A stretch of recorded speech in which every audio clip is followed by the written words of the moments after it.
تخيلوا اني هنا ما عندي اضاءة، الإضاءة هاي مال تليفون، يعني ما أعرف إيش وقت راح أسوي إضاءة أو هيجي. خلوني أشوفكم هذا الجهاز اللي جبته من البوتيك، ما مجربته، خلونا نجربه سوا.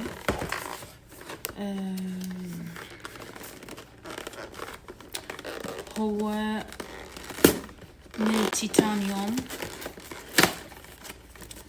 حرارته معتدلة ما يحرق الشعر. هذا ليه هسه اللي افتهمته، بس اكو امور احنا البنات نعرفها اثناء الاستخدام. تعالوا خلينا نشوف.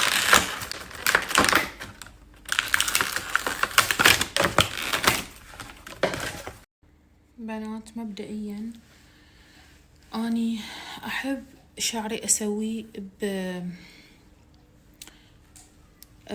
يعني اكو درجات من الويفي، اكو رفيع اكو اعرض. هذا احب السايز مالته لانه كلش يطلع الشعر حلو بيه. راح اسويكم طريقة بالويفي،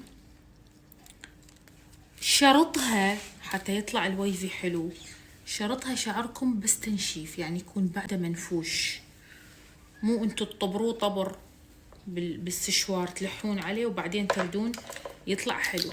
شرط الويفي هذا اللي راح اسويه يكون بميزة ثانية، الواير مالته طويل، مو ظلين مشلبة بالنقطة. اكفو بس خلي مالكم علاقة بالهوسة، بعدني ما مسوية هاي الغرفة، بس من اصور لكم دا اجي بيها لانه اضاءتها بالنهار حلوة. هسه يلا اكتشفتها بالليل.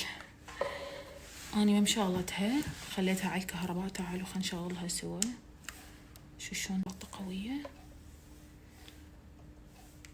هم ماكو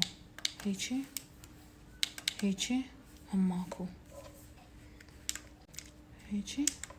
ها مديو اكو، هذا تنداس 20 اقصى شي 20. اشتغلت